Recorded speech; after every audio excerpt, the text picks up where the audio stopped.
promised the impossible and then he delivered it, which is truly remarkable in itself.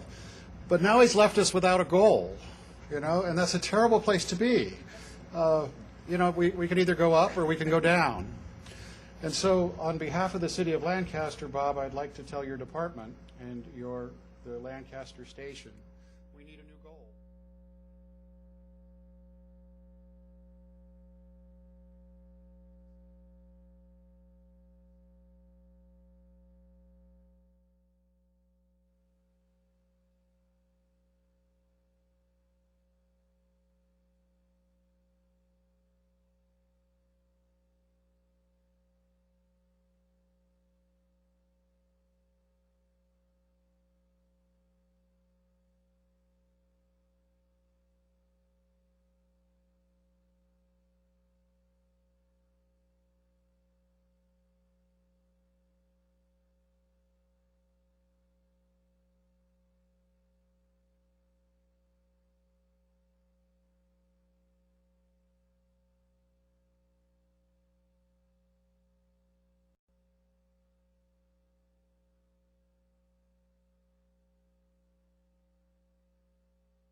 Call to order the Lancaster Criminal Justice Commission meeting on the 8th of June, 2011, approximately 10:05.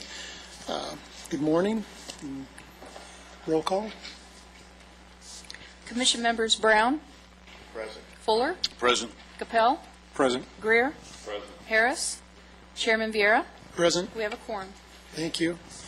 And I'd like to welcome Pastor John Metters from Christian Life Assembly, who will lead us in the invocation this morning. Before we pray, I just wanted to read a quick passage from the book of Proverbs. It says, "He who works his land will have abundant food, but he who chases fantasies lacks judgment. The wicked desire the plunder of evil men, but the root of the righteous flourishes. An evil man is trapped by a sinful talk, but a righteous man escapes trouble." Let's pray. Lord Jesus, we thank you that we can come before your presence today and present our requests. Lord, I pray that you would bless today, Lord God, protect this city, protect those who serve us so well. Father, guide this meeting today, Lord. Let peace reign in this meeting. Give the commissioners wisdom. And Father, we just commit this to you in Jesus' mighty name. Amen. Would you please join me in the Pledge of Allegiance? I pledge allegiance to the flag of the United States of America and to the republic for which it stands, one nation, under God, indivisible, with liberty and justice for all. Please be seated.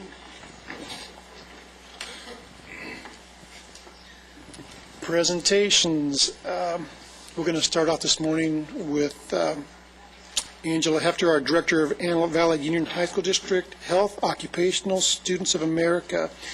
And before we get into the presentations, I would like to make a quick comment that I'm going to put both hats on right now, Superintendent of the Antelope Valley Union High School District. I'd also like to introduce our Teacher of the Year with the high school district. So again, congratulations, Angela.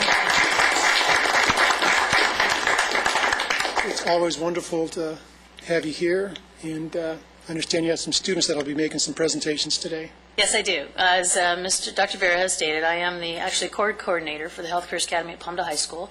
I just served my 10th year with the academy with the high school district. And we have some students that every year are required as an academy graduate to put on a community awareness project. And these students that I'm going to introduce to you have recently graduated, and they competed at our Health Occupational Students of America State Conference, which is held in Sacramento in past April. And these students, with their community awareness project, took the gold medal. So now that they will do at this point is go on to proceed onto the national level and take their project as their competition, and they'll compete nationally for a national title. These students have put a lot of effort, as all the students that come through the academy do. They have a wonderful opportunity to explore the world of medicine, and with that they take on a lot of the awareness of what needs to be done out into the community. So I'm very proud to be their teacher. It's a very wonderful opportunity to work with these students. Also with me is my husband, Mr. Alan Hefter, who's the president of the Jacob Hefter Foundation, which also we've done a lot of partnership with in getting the awareness out to people about texting and driving. So I'm going to let the students do their presentation. We are in the midst of revamping it a little bit, so they're a little bit rusty, and this presentation is going to be a good opportunity for them to practice. We'll be proceeding to Anaheim, where the national conference will be. There'll be 48 states represented. There will be over 6,000 students that will be here June 22nd through the 26th. So we're very hopeful that we'll be able to bring home a national title to you. So I'd like to introduce the students. And I'm going to do the button pushing. Thank you, Ms. Hefter. Good morning, Lancaster Criminal Justice Commission. My name is Adriana Castaneda, and these are my partners, Ken Liang, Genesis Campos, and our fourth member, William Smith, could not be with us today. Our community awareness project was every 15 minutes with Don't Make Destructive Decisions. We came up with the campaign, DMDD, Don't Make Destructive Decisions. We came up with the catchy campaign that we thought would be not only catchy for us, but for others to remember. And we felt that we wanted to make the awareness of not making bad decisions while driving, like texting and driving and drinking and driving. And then we also did the Every 15 Minutes, which is a national organization that shows you the consequences of what happens when you are drinking and driving. We did some research to see the statistics of drinking and driving and texting and driving, and we saw that a large amount of young adults were affected by this, that many adults were being hurt and being killed as well. So we wanted to make the awareness out and see, so people can know how dangerous it is of drinking and driving and texting and driving. We've had a few activities throughout the school year. Our first was a football game in September where we handed out statistics and facts to families and students who were at the football game. In October, we had a Chili's event at Chili's restaurant where we collaborated with the Jacob Hefter Foundation, and there we raised money for the foundation. And we also had volunteers with us, and we made posters, and we were outside and we were showing drivers not to text, not to drink while driving. In November at Mulligan's Family Fun Center, we collaborated with the Jacob Hefter Foundation, and we raised money, and we had activities like golfing with impaired goggles or walking a straight line and texting with impairment goggles to have the volunteers know how difficult it is to do anything while impaired. In February, we had our big car accident scene where we had all of our student body watch and get to see the reality of losing their friends, their peers, due to a destructive decision. And also in April, after our project was complete, there was a auto and art. Oh God. It was a competition where different schools got to paint a vehicle, and Palmdale High School felt they were impacted with our project, and they felt to spread the word as well, and that's when they made a big collage of our project.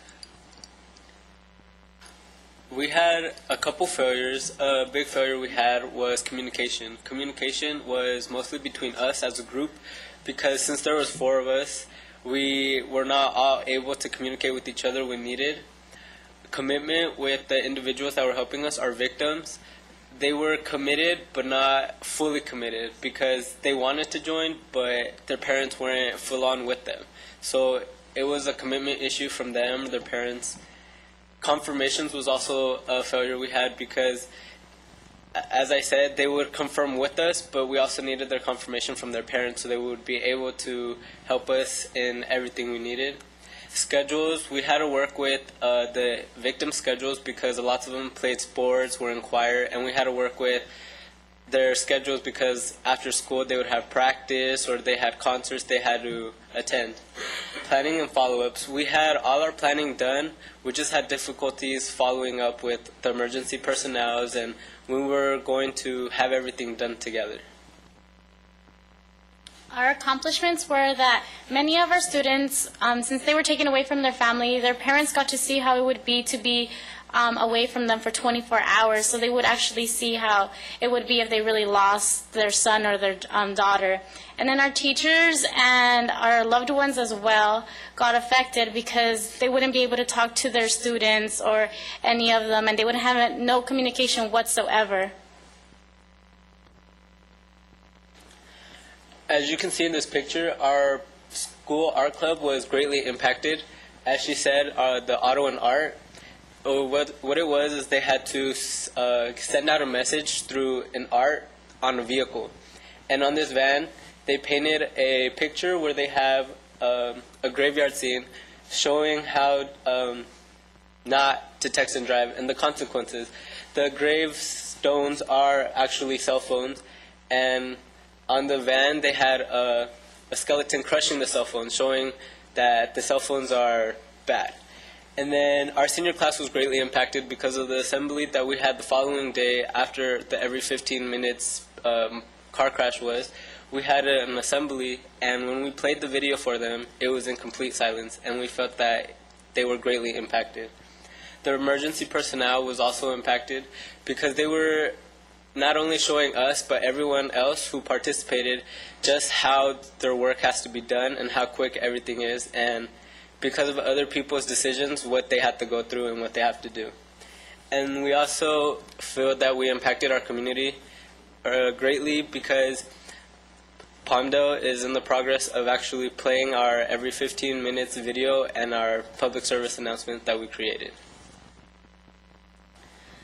With HOSA, we were able to put this whole project together. We used their collaboration to have events such as the Mulligan's Family Fun Center. We used HOSA to put our word out there of the dangers of drinking and driving or texting and driving.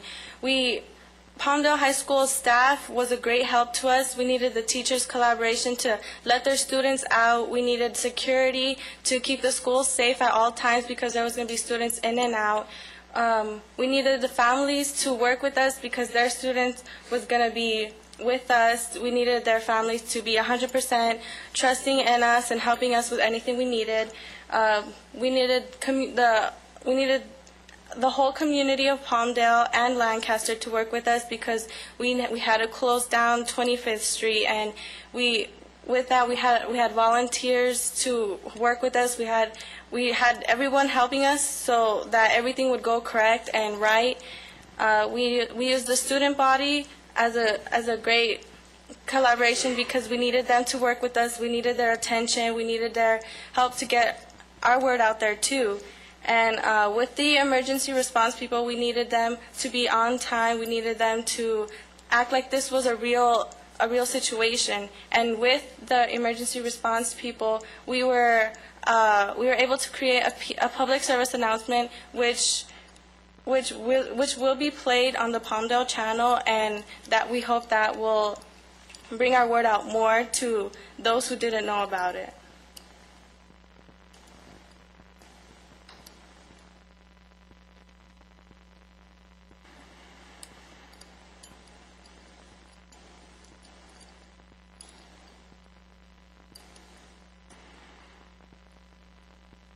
I'm the technology challenge. While we're waiting for that to come back up, I had a quick question. The van that I saw that was painted, was that a wrap that was put around that van? Or was it actually painted on that van? It was actually painted onto the van. Wow. And was that a van that was donated, or? It came from the auto dealerships, Okay. actually provided the vehicles for all the schools to participate. And what the idea between the auto and art is to see the creativity that the art students had in putting a message out there and what it is that they're trying to prevail. So they have their own choice of messages they can put out there. As the students had said, our students were so impacted by that message that they felt it was really, really powerful. One part that we didn't get to see in the pictures is in the back was actually the keyboard. And a keyboard of a computer, it actually says, "Don't text and drive or your life is gone." Okay. And then the crushing that came out from the skeleton and the Grim Reaper was really, really impacting.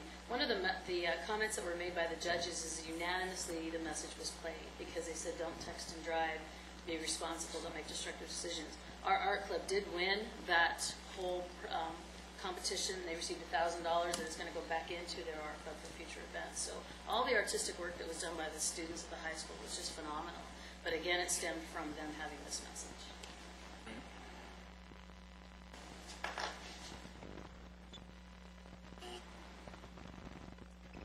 Three people just died from one guy's mistake.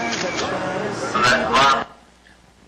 We have on this DVD, or actually every 15-minute event, which is a good 30 minutes, but we're only going to show to you the public service announcement. The public service announcement was created with all the emergency response people. And with this, it was more of a way to The decisions you make to drink and drive or text and drive may bring me to your home, to your front door. It may have me advising your parents that you're not coming home, ever. Make good decisions. The decision you make to drink and drive or text and drive will cause you to go straight to jail. Your decision to drink and drive or text and drive will result in your arrest and or citation. It is most likely that we will be making the notification to your loved ones and your parents or some other individual's parents that you will not or they will not be coming home this evening. So please, consider what you do before making that decision to either drink and drive or text and drive. The decision you make to drink and drive or text and drive will bring us to the scene where we will assist EMS personnel and transfer you to the hospital as quickly and safely as we can. The decision you make to drink and drive or text and drive could be the worst decision you ever make. There are no second chances. After that crash happens, You can't take it back. There's no do-overs. You're going to hurt yourself. You might hurt your best friend. You might hurt your family.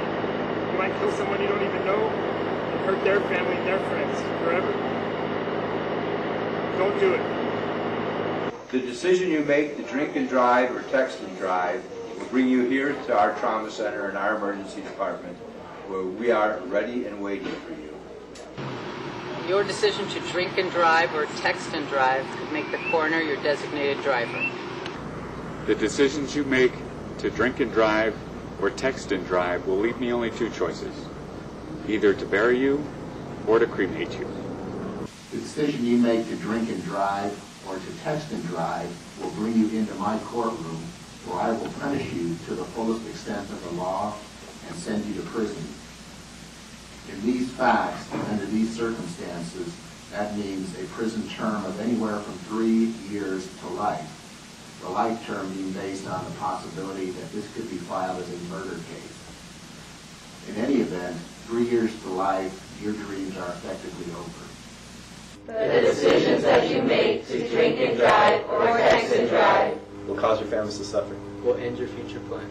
Will make your friends miss you. Will end your life. The decision that was made to text and drive killed my son. The decision that was made to drink and drive killed my sister.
Thank you. Do you guys have any questions?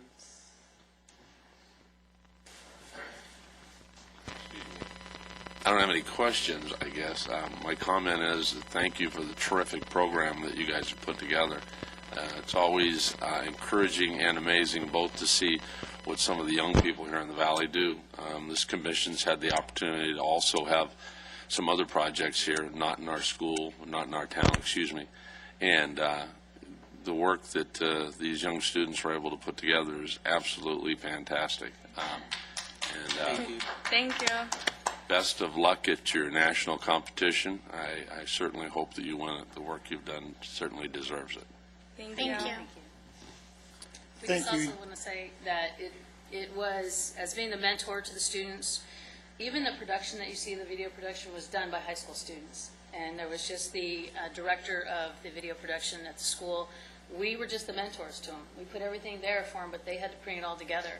And this whole video production was put on by them. And I think that it just goes to show that they are a future. And it makes a difference when we can lay out everything for them, but yet they take what they can with it. It was very, very rewarding to work with all the emergency response people. We created that. PSA was actually filmed back in November and December. It took a long time to get all that collaboration done. and taking the students out of school to do it and meeting with the highway and the sheriff and the courts and the hospitals, meeting with everybody's schedules and trying to get them to do that. It's kind of odd when you go to somebody and you say, we want you to have this PSA, and they're like, what do you really want us to say? And the idea was was giving them the opportunity to say what they see every day. And if there's any way to prevent it, put the message out there to have it done. So it was a pleasure working.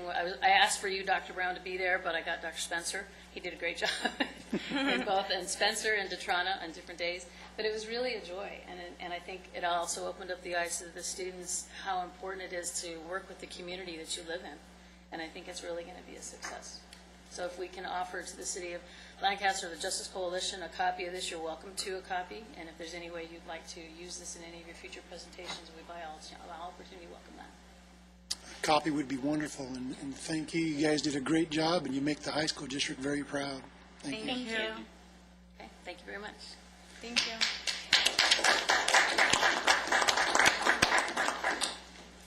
They're going to leave. They have things they have to do. So I'll see you. Thank you. They have another presentation tomorrow, so I'll see you tomorrow. Thank you. Good luck.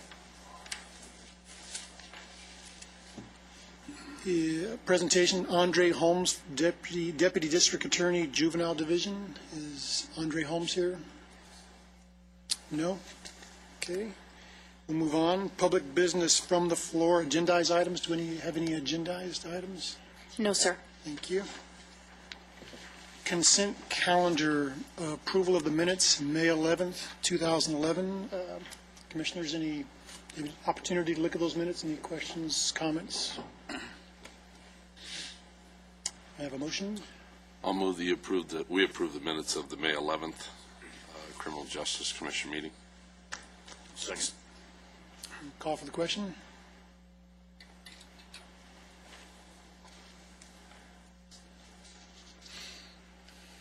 Thank you.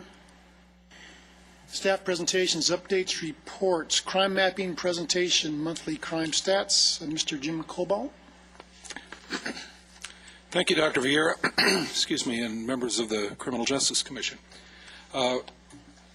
This past month, Lancaster entered into a public rollout of the crime data that we've been taking and analyzing for some time now. We've actually had this relationship with the vendor for about a year now, where we've been testing it and making sure that it was ready for public rollout. And we had a news conference a little earlier in the month to introduce it to the public. What I'd like to do before we get started, excuse me, they have a pretty good video that explains the concept of crimemapping.com and what you can do with it. And then I've got a few tweaks on it that have occurred within the website since they made this video, but this video lays it out pretty succinctly, so I'll present that and then follow up.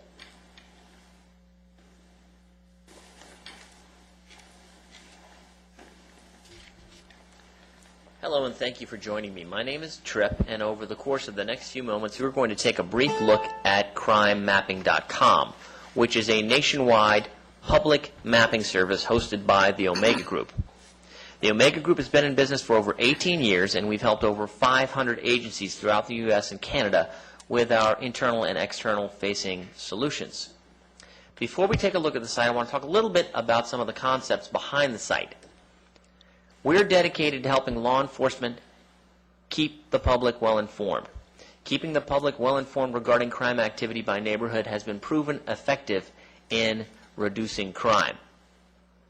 One aspect of our site that distinguishes us from other crime mapping sites is the fact that we never scrape data from other websites or other sources. All of our information is posted with the expressed and direct permission of each agency we work with. So now let's take a look at the site. So here's the home page. Pretty straightforward. You can enter in an address, you can choose an agency from the drop-down list, you can choose a state, or you can hover over the map and go to a specific location. In this example, we're going to go to Lincoln, Nebraska. Lincoln, Nebraska has a very good and accurate data set. They upload data to crimemapping.com every 6 hours. So immediately we're taken to Lincoln, and it shows me that 177 crimes have occurred in Lincoln over the course of the last 5 days. We can now enter in our residence, place of business address, or school location. In this example, I'm going to enter in an address. CrimeMapping.com is automatically going to find that location and buffer out 1 mile for me. Let's say I want to go out further. I'm given some choices here. I'm going to go out 2 miles, and it's now going to update all the information and tell me that 32 incidents of crime up here in the top left-hand corner have occurred within 2 miles of my home or residence. What I really like is I can get into more detail now. I can take a look at a detailed report. And it's going to call up all of those records and give me the crime type, the description, the case number, location. One thing that's important to note is that we generalize all of the addresses by block, so no exact address is ever shown at crimemapping.com. I can take this a step further and take a look at a trend report. And this is going to give me some basic statistics regarding the crimes that are happening within 2 miles of my house. Now, if I remove the radius, CrimeMapping.com is automatically going to give me all the crimes, 150 crimes occurring in the area that I'm looking at. I can filter this out here by selecting specific crime types. I can clear all the crimes selected, and if I hover over each one, it'll tell me what it is. In this example, I want to look at assault and disturbing the peace, so we'll choose those 2 types of incidents, and I will close the expanded window, and it'll automatically show me just the incidents that I'm looking for. I can even go back further in time. CrimeMapping.com has a rolling 90 days of information in the site, and it's uploaded every 24 hours by most of the agencies using the service. I can also jump to a different agency if we want to take a look at another location in the U.S. And then beyond that, I can also subscribe to crime alerts. This is a very popular feature for us. You can simply choose to receive crime alerts. You enter in some basic information, your email address, your physical address. You choose the buffer distance you want to go out and the specific crime types that you want to learn about. And CrimeMapping.com will automatically send you a crime alert when new activity occurs in your area.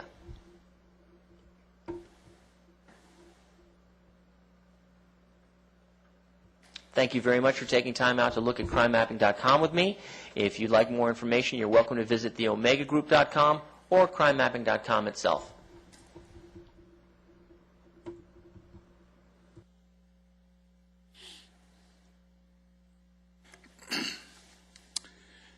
It's kind of amazing when you think about it how far we've come since 2007 with regard to understanding the way that crime occurs in the city of Lancaster from a city's perspective. In addition to that, within the scope of the creation of this commission, how far we've come in the presentation of that data to the commission, and now being able to take that data and actually provide it to the public. It's a very powerful tool in our ability to fight crime.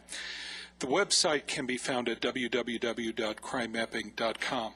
When you go to that website, this is the site that's displayed here is what you will see when you arrive. As we take a look at the header or the top section of the web page, you can see that obviously it identifies itself. It also has a variety of options available to you in the upper command bar. The operative sections for us to begin looking at, though, is you can do a direct entry of a specific address that you're entered or that you're interested in with regard to the to this text box that's on the upper left, or you can choose an agency through a drop-down box, or you can choose a specific state that you want to go to. Sometimes that's interesting to do, particularly when you're comparing similar jurisdictions within within a specific state. To get to Lancaster, we excuse me, go to the choose an agency and drop down to Lancaster, California.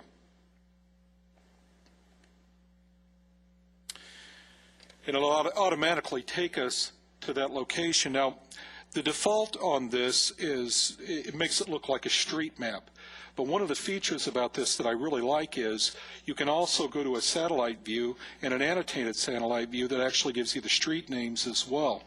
You can reach that by going to this labeled satellite view up here, and all of a sudden you can begin to start looking at the way that the Antelope Valley really appears from the air. We can begin to zoom in into the specific areas, and we can begin to see what actual spatial features some of our crime is actually occurring around.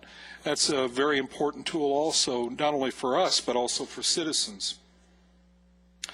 As we take a look at this, we can see up here in the upper command bar, one of the features again that we can do is we can directly enter in an address if we want to, or we can receive a crime alert. Now, one of the features with the crime alert that has happened since they put that video together is if you're interested not only in receiving a crime alert, but you're also interested in learning more about sex offenders that may live in the area, there's a checkoff at the bottom of the crime alert that says, yes, I want to link to sex offenders in my area, and it will automatically take you to the Megan Laws website if you click on it in your crime alert.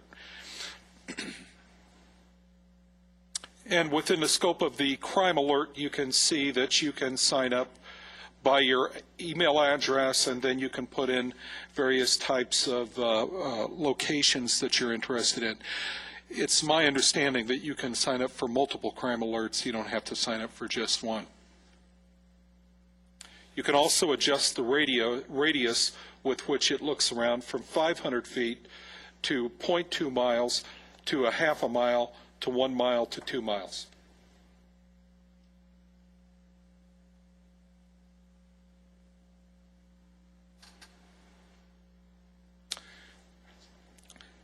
Within the second command bar up here, you can select the type of crime that you want to look at, or multiple types of crimes.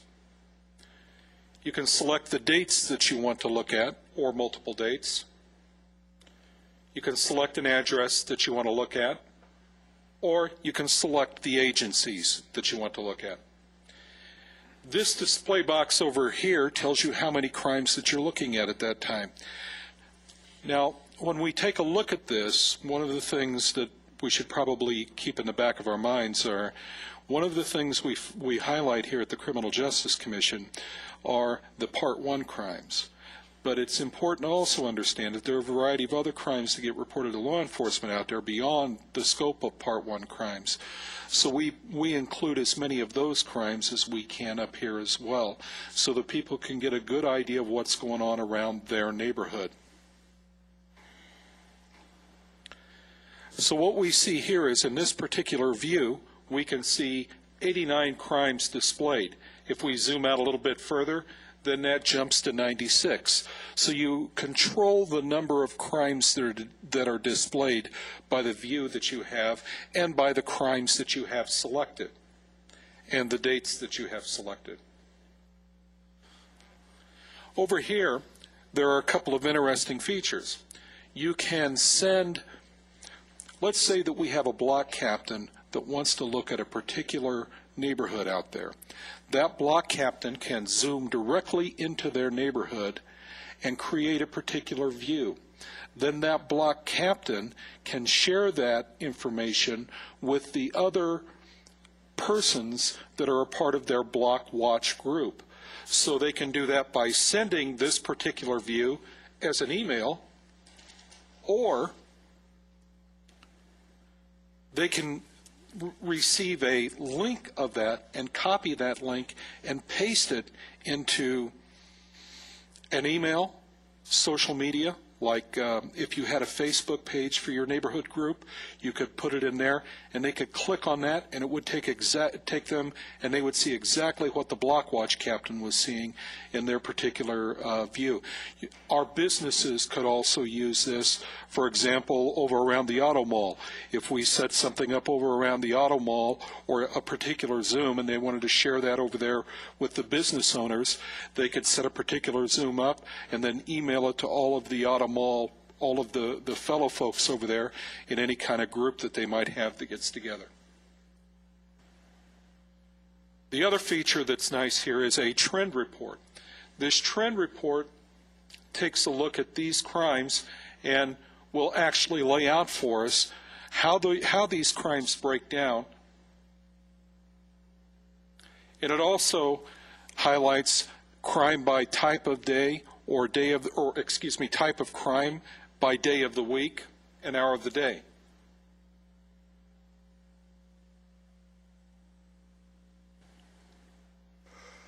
Then we can also get a detailed report, and this is really not that dissimilar to the types of reports that law enforcement can generate on a daily basis.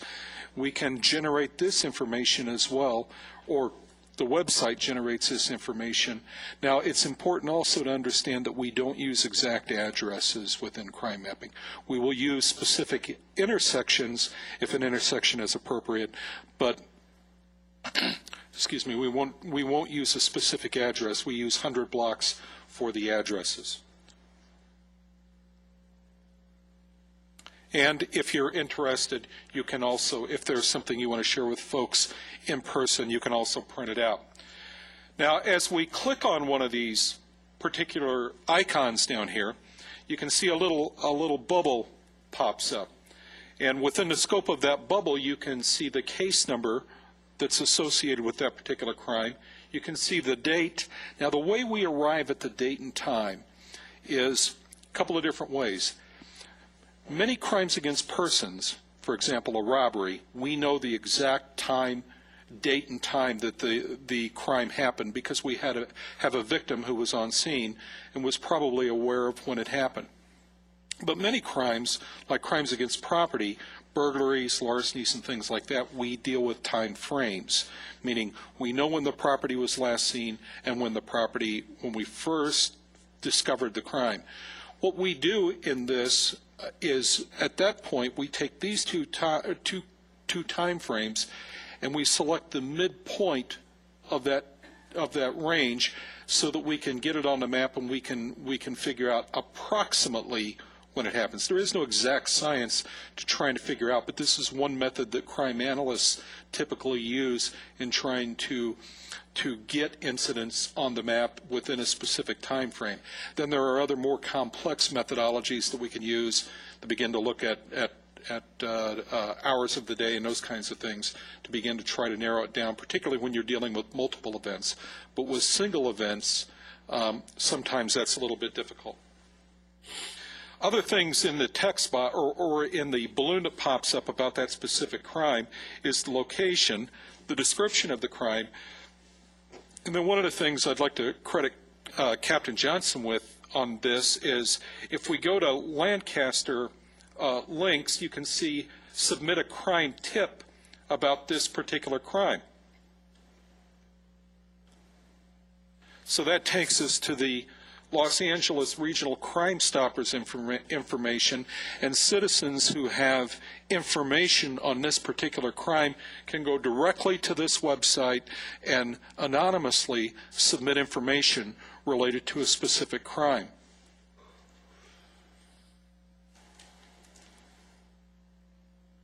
Then we also have a couple of other links under Lancaster links, which include the City of Lancaster's website and the Neighborhood Watch website.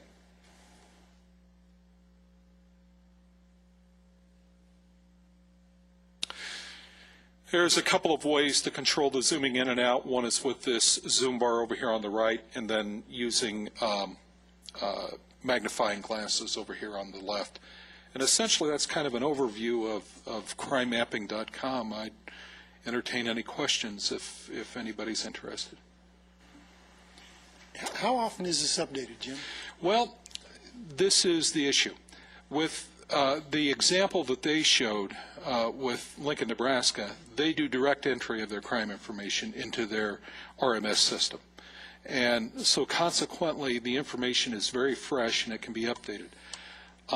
With the data that we're working with right now, the local station is kind of, they're still using a system that where the deputies come out and take the report by hand, and then the report goes through a approval process, and then it goes to a unit where it's manual, or the data is manually entered.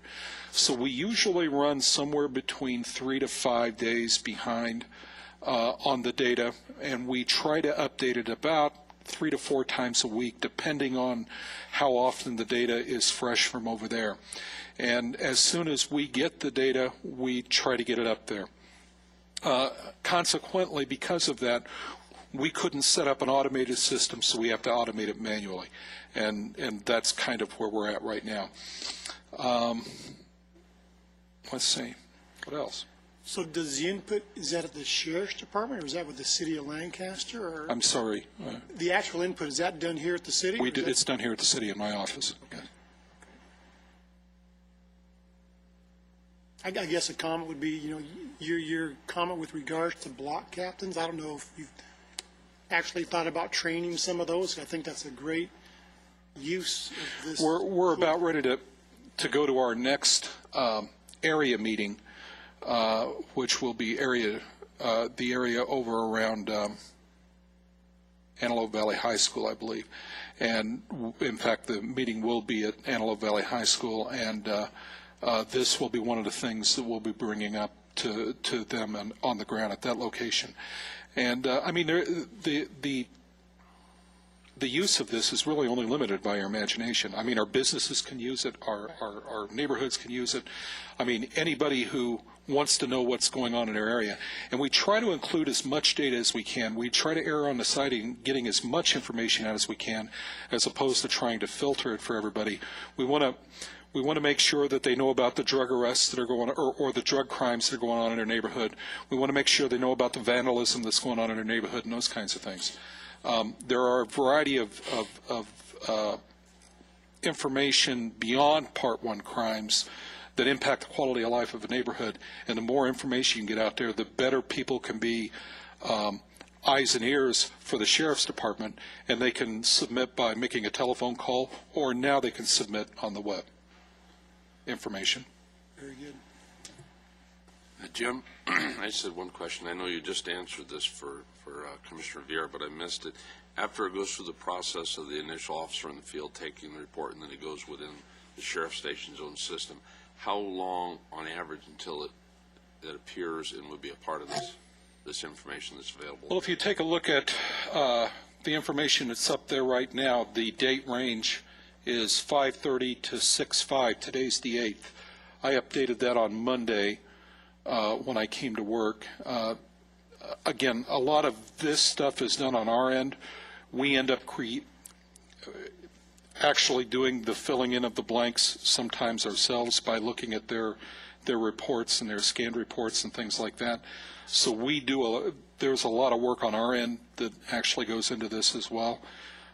So if we post it on the 5th or on the 7th, and this data is the 5th, I'll do another update today and probably bring it up through Monday. So usually we're running anywhere from 2 to 5 days, depending on time off and things like that. But I mean, if you take a look at where we used to be and where we're at right now, this is pretty amazing. It's a great tool. Do you have much of the public accessing this at this time? Or? We don't check with Omega on access or what the volume is or anything else. This is hosted in their servers. They do this for law enforcement agencies all across the country.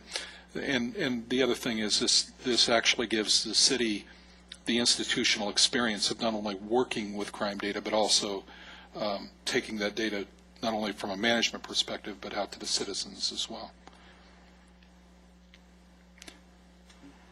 Thank you. Very good. The next thing that we have then is our normal report. This covers the time period from May the 1st to May the 28th. The thing that I jet down to here real fast is taking a look at the total Part 1 crimes, and I've got to tell you, those are some pretty good numbers for us to be in right now. If you take a look at the first map that's on top of there, you can see that we had a total of 268 crimes geocoded, within the city limits of Lancaster. And of course, there's a few crimes that are still outliners in that, but you figure for an entire month we're probably under 300 Part 1 crimes. I want to just revisit back to us for a second. You go back to some of the times of 2005, 2006. November of 2006, we geocoded 625 Part 1 crimes. So you take a look at where we're at right now. That's pretty amazing. This is the data for violent crime, or also violent crime arrests, property crime arrests, and total arrests. The peak for the 4-week measurement period was week 20, the 15th to the 21st, where they had 313 arrests at the station. As we take a look at the most active reporting districts, 1137 led the way with 32 Part 1 crimes, 1132, and I'll show you these reporting districts in just a second. 1132 followed with 28, 1126 and 27 tied with 26, 1135 had 20, 1121 and 1133 had 18 each. The three reporting districts that we normally think about when we think about the highest volume are all listed up there, 11, 21, 35, and 37. This is the area highlighted in the black area here is 1137. As you can see, the highest density of Part 1 crimes is up here along Avenue J, just a little bit east of Challenger Way for this particular reporting district. Now, obviously other crimes are in here, but those are outside of this particular reporting district. Another area of interest and intensity is over around Eastside High School, over here just a little bit east of 30th Street West. We have a few property crimes down here just in this subdivision that's a little bit adjacent to Eastside High School. Then if you go across the street to across 30th Street, we've had a series of robberies. In fact, I sent Captain Johnson a map last week of robberies that have happened in that area going back to March 1st, and it's kind of interesting to look at. They seem to be populating quite heavily in this particular area, or not real heavy, but we've had a frequency in this area. The next area is 1132, and that's this area surrounded by the black area or black box. It goes basically from Challenger Way over to Sierra Highway, I down to J. You can see the density area over here just a little bit to the east of Antelope Valley High School. This is a pretty consistent density that we have in this area, and we have quite a few property crimes as well as ag assaults that are occurring over in that area. The other thing that I want to point out, besides the presence of the high school, oftentimes if you look at these property crimes, they're not falling during the normal time of school, or at least that's been the pattern in the past. What you see over in that area, though, is a rather high density of apartments and rental property, and that particularly, again, creates some problems in that area just immediately adjacent to it. And then you drop down a little bit further over here to the east. In this subdivision over to the east, you see a few more property crimes, primarily larcenies popping up, a couple of residential burglaries, but mostly larcenies. And then we get down into this area that's kind of on the opposite corner of 1137, where we get down around the intersections of Challenger Way and Avenue J. These particular areas, or this particular area, pops a little hot as well.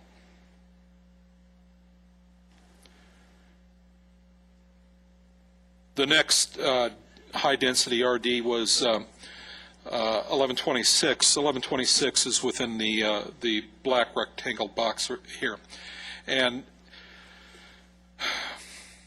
if you take a look at a lot of these particular crimes, you can see the little The little bandit mask here in green are larcenies, and a good chunk of these larcenies are auto larcenies. A lot of these are occurring in parking lots and apartment parking lots. In fact, in this particular area, we had a rather high density. When I get to the point where we're talking about auto larcenies, in this particular area, we had a spike up of batteries stolen from vehicles during this particular reporting period. Within the city in this reporting period, we had 8, but about 6 or 7 of those happened within this particular area here.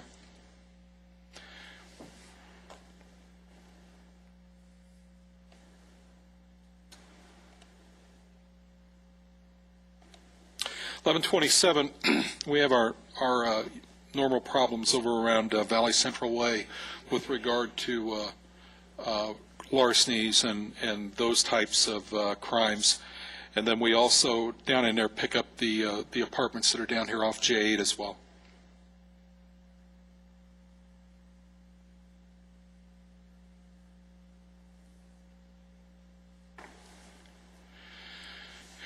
The area within this black box is 1135, and again, 1135 would probably be in pretty good shape if it wasn't for the effect that's felt down here at J and Challenger Way.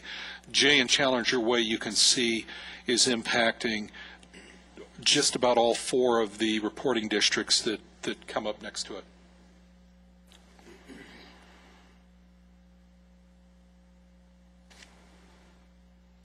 Then we zoom over to 1121. 1121 experienced a density of larcenies over here on the west side of it, just off of 20th Street West and north of Avenue I.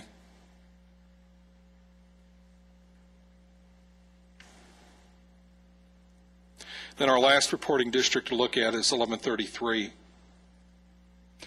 And that's the reporting district from J down to K, from Sierra Highway over to Challenger Way. And again, it feels part of that effect of Challenger Way and J. And then it also has some interesting problems over here, just a little bit east of Division, with residential burglaries and larcenies. We did have an ag assault in there as well, but you can see the predominant crime is residential burglaries and larcenies.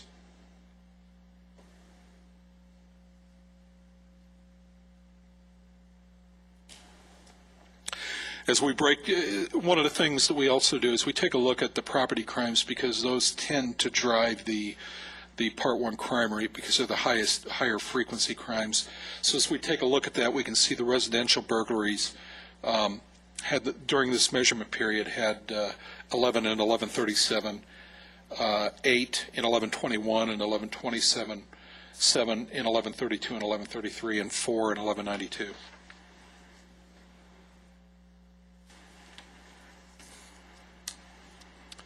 The next area that we look at with regard to the property crimes are larcenies involving vehicles, because this is, again, as we've talked about in the past, the one area where we can probably make the biggest headway with regard to larcenies. As we take a look at this, the most frequent vehicle targeted during this reporting period was a Ford, followed by Dodge, Honda, and Toyota, and then on down towards the single digits.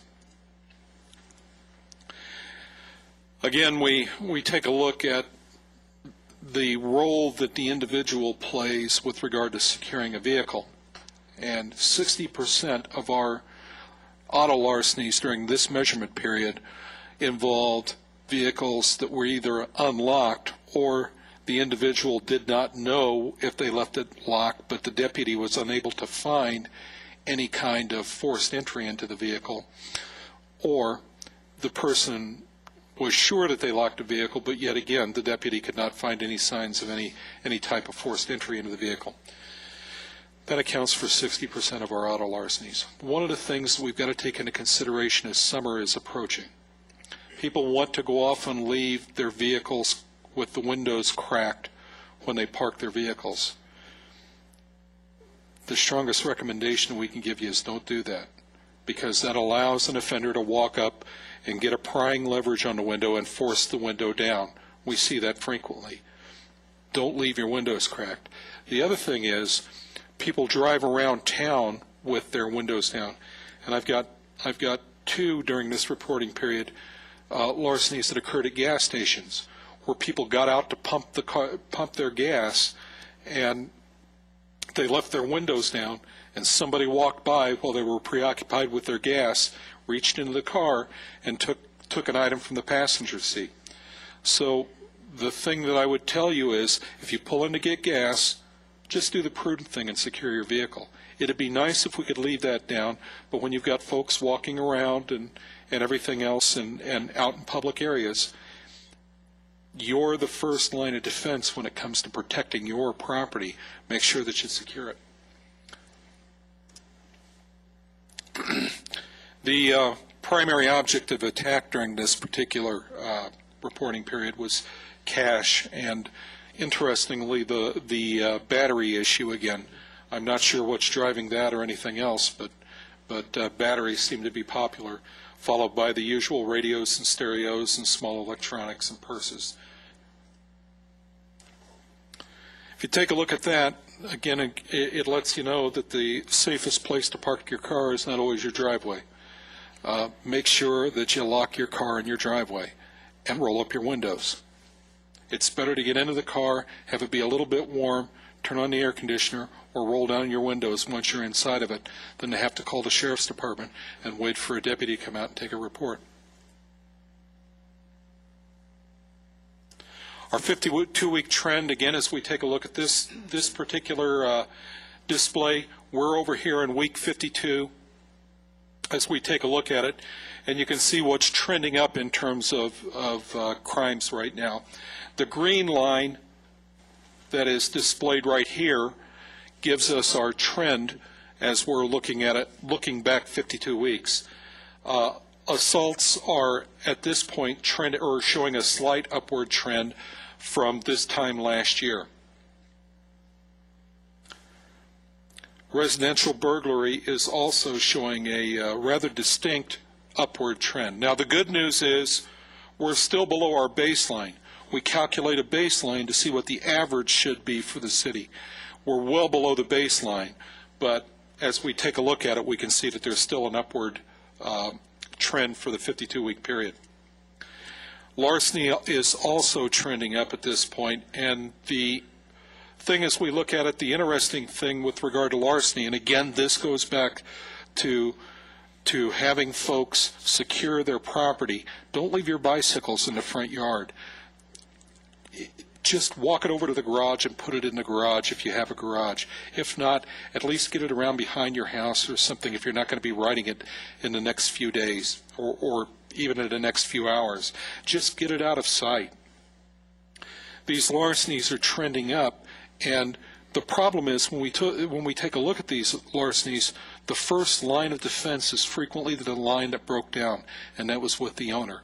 They left the property unsecured, and somebody capitalized on it. Grand theft auto is also showing a distinct upward trend over the 52 weeks. But again, the good news is we're well below the baseline, which is around 14 per week. Also trending up is arson, but arson is such a low frequency crime that we rarely just a few arsons can create this upward trend. Murder, good news is murder is trending flat, and rape is trending flat. Robbery is trending down for us, and it's making some good movement away from the baseline. You can see the downward slope of the trend while we move further and further away from our baseline. Then you can take a look at the map again that I gave you, the first map that shows the frequency and the breakdown by the reporting district that shows you the frequency in the reporting districts. I also give you the second map, which is your spatial trend analysis, and this is where we compare this reporting period to the previous 4-week reporting period. And the red shaded areas on there are areas where the crime went up in the most recent 4-week reporting period. The green areas are the areas where it actually went down when compared to the previous reporting period. Then the next map that you have is the time series forecast for the month of June that forecasts by reporting district. And you can see that many of the reporting districts that we talked about in the this particular session are highlighted as making a repeat performance for the next reporting period.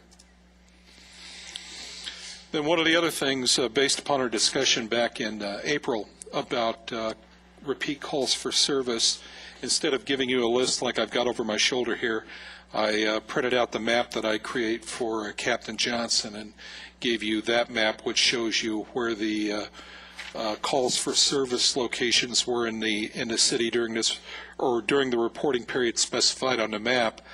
And those are locations that had 10 or more calls for service during the reporting period. Then, of course, we have our monthly report for the youth court, and essentially right now we have 13 cases in supervision. We have 31 cases that have been sent back for either not suitable or during 2011. 31 cases sent back as they're either not suitable for the youth court or they did not have accurate information that we could make contact with anybody. 12 cases were failed either during court, sent back by the judge, or sent back because they failed to complete their terms of supervision. We had 27 cases completed, and during 2011 we received 39 referrals from the station. Questions? When you talk about it seems like I'm always asking about this, but these vehicle larcenies, and they continue to be typically 60%, I think this time. One of the other months was 66% of the time. They're in the driveway somewhere, usually at somebody's house, I'm guessing, but in the driveway, and they're unlocked, or the people don't know for sure. I mean, there's no sign of forcible entry. I'm assuming when you say that, the deputy shows up and there's not a pile of glass there or something like that. And then we talked about the increase also in the grand theft auto. Is that in the same kind of places, meaning driveway, in public parking lots? Where are most of the GTAs coming from? Well, the interesting thing about GTA in Lancaster, in fact, let me pull up the map that we have for that, or the frequency. GTA is kind of a unique crime in Lancaster.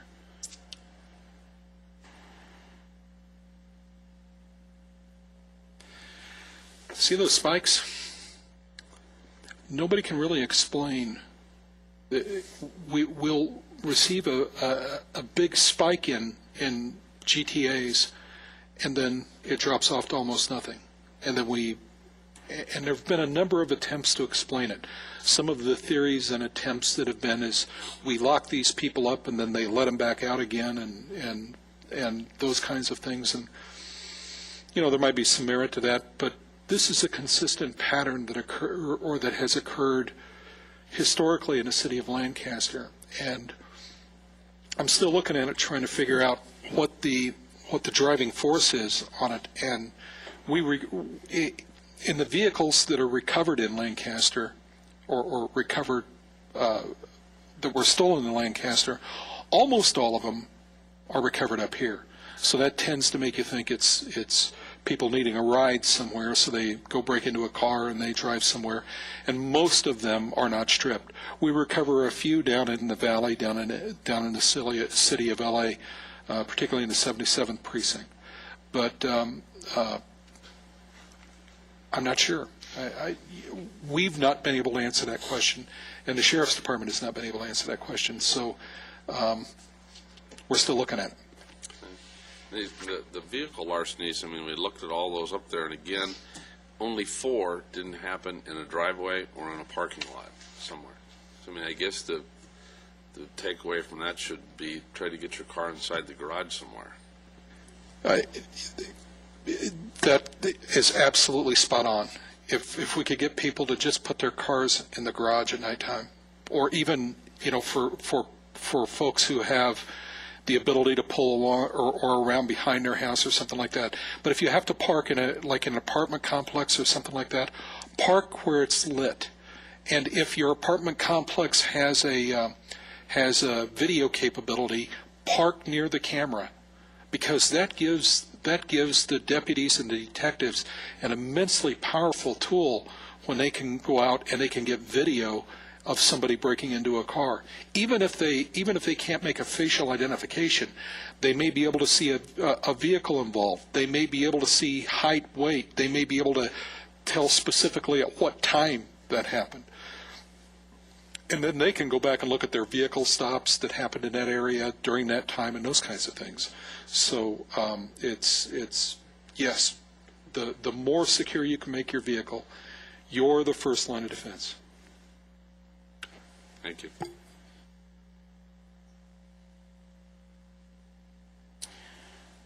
Thank you, Jim. Okay, arrest statistics, Sergeant Krager.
Okay, sorry for the delay there.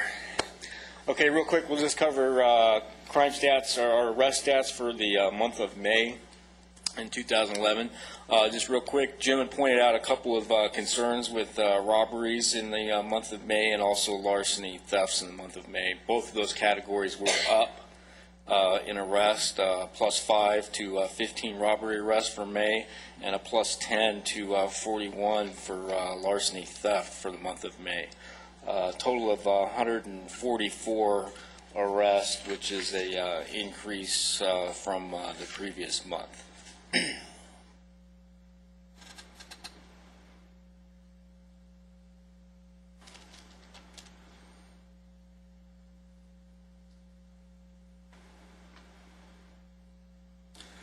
As you can see, a pretty significant increase in our Part 2 arrests for the month of May, plus 114 arrests from the prior month. Most significant categories there were warrant arrest, a +60 in that area, and a +32 in vehicle and boating laws.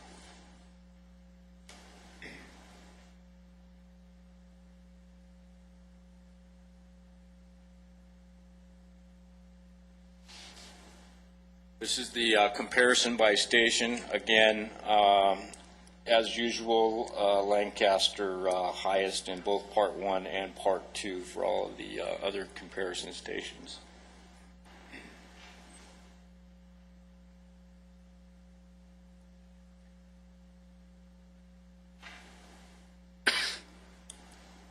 And the top graph there, the red bar representing the current year, green bar representing the previous year. We're slightly up from where we were the same time last year in Part 1. We had a slight decrease in the early part of the year in February where we were below where we were the prior year. Part 2, we're pretty consistent with where we were last year. Just real quick, the numbers. Part 1 crimes for the current year, 631 arrests. Previous year, same time period, 618 arrests, increase of about 2%. Part 2, current year, we're at 4,633 arrests. Same time period last year, we were at 5,077 arrests, decrease of about 8.6%. And overall, current year, 5,268 arrests. Previous year, 5,695 arrests, about a decrease of about 7%. Any questions? Thank you. All right, thank you, sir. Okay, update from the California Highway Patrol, and today we have Acting Sergeant in the Antelope Valley, Officer Jim Dagan. Welcome.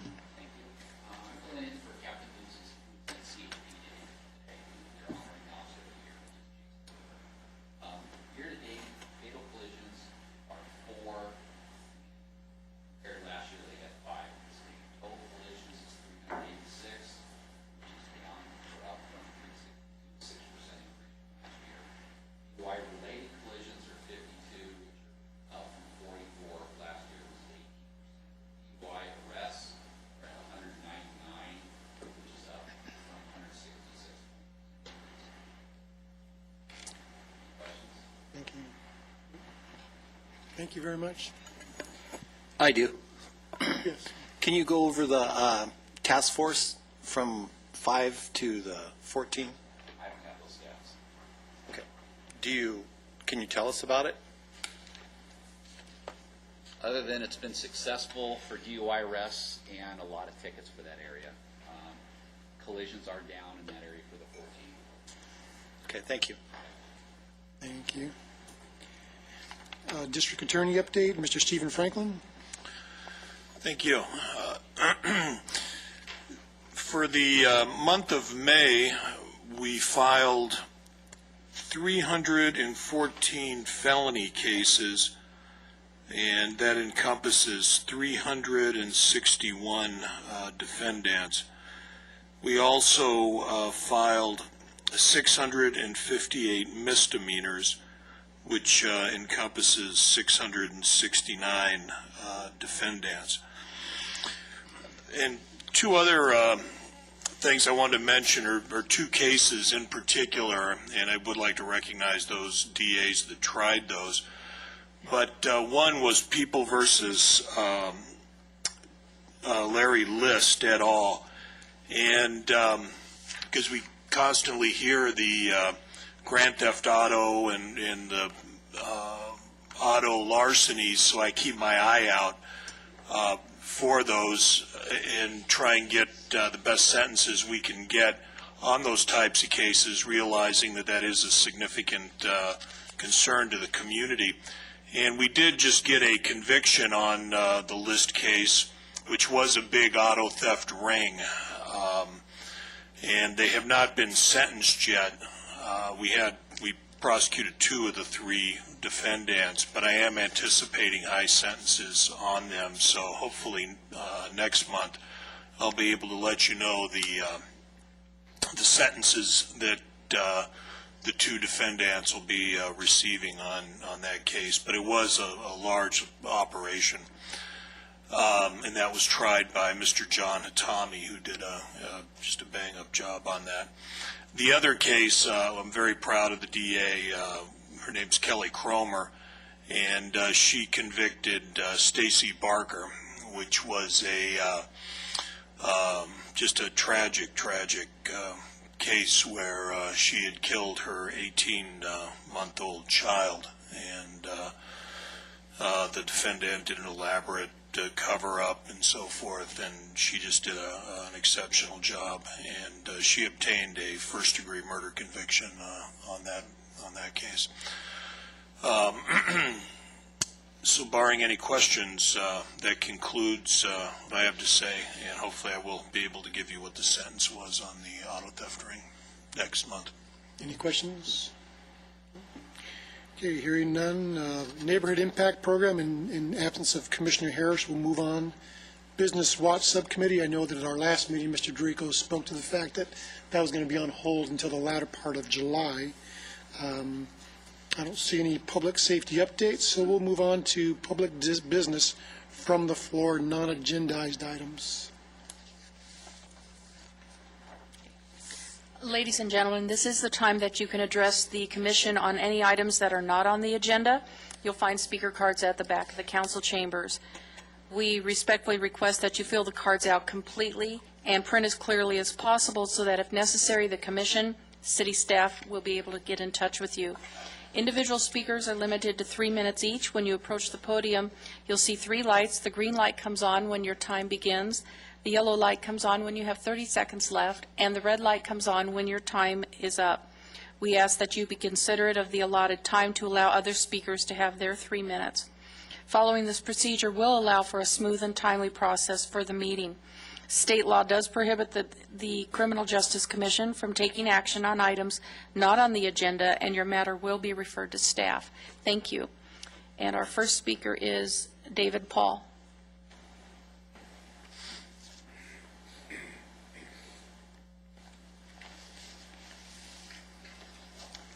Mr. Chairman and Commissioners, good morning.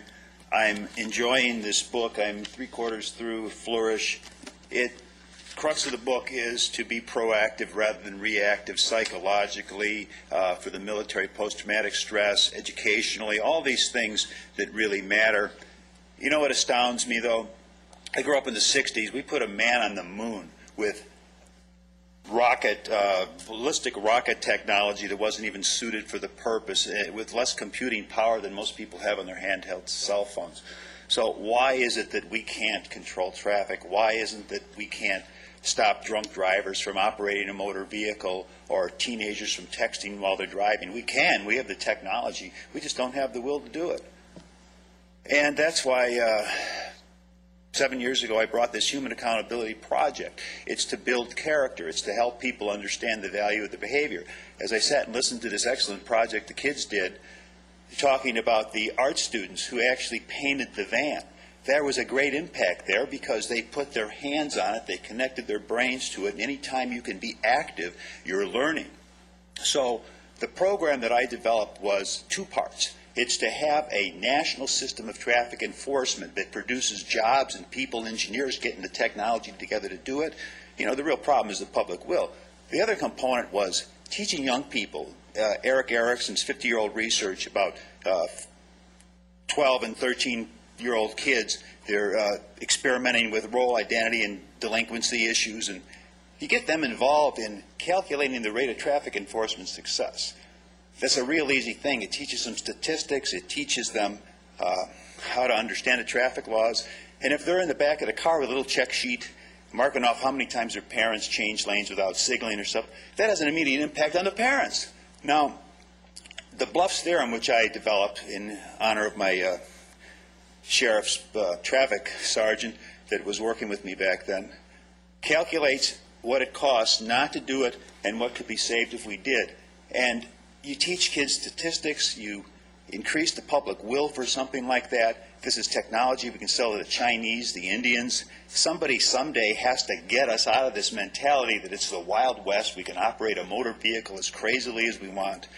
There's some stuff in here about his first experiments as an undergraduate student with rats. And these rats that know when a trauma is coming versus the rats that never really know, there's a big difference in their well-being. Now, I live on a street where guys will come down my street at 60 miles an hour and blow through my stuff, and I never know when they're coming. And that creates an enormous amount of bad feeling for me. I just want to do something about it. And I want someone to give me the time to present my program and talk about it. Thank you. Our next speaker is Georgia Young.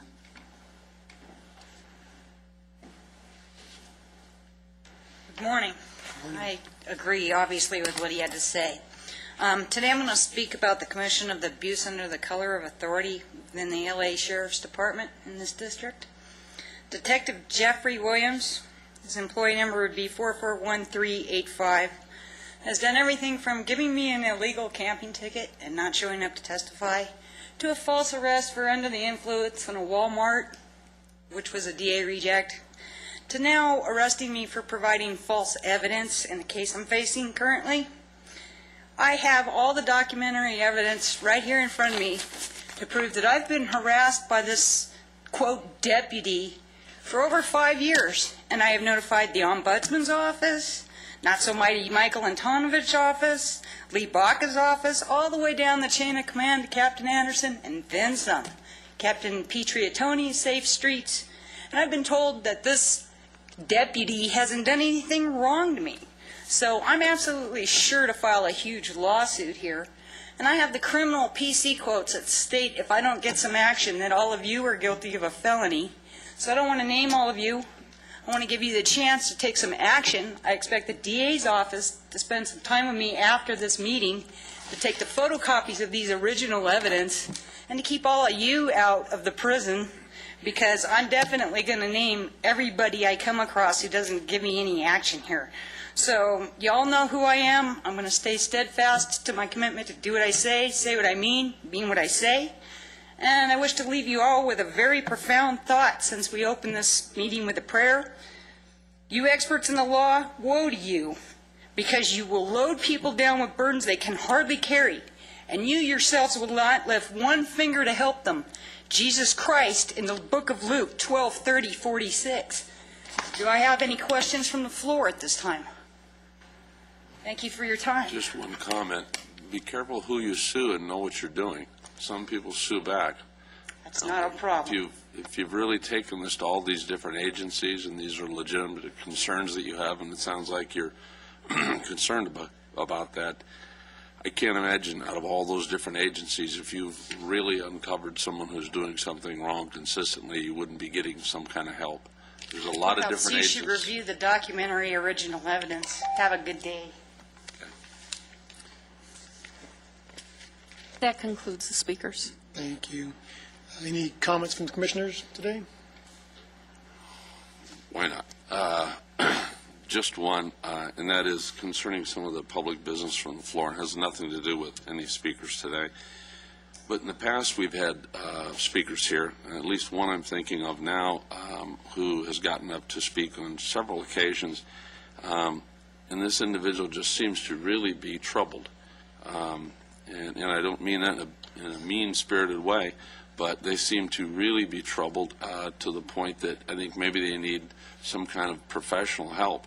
And I just wonder, we have these speaker cards. Is there any way, can the city give that contact information to somebody with county, social services? There's a young lady who's been here several times, and it seems like she could certainly benefit from some kind of professional help. I don't have the answer, but I'd be happy to follow up with staff here at the city with regards to that. So, Thank you. Any other comments from the commission? Okay, hearing none, we stand adjourned at 11:30 with our next meeting being on the 13th of July, 10 a.m. Thank you.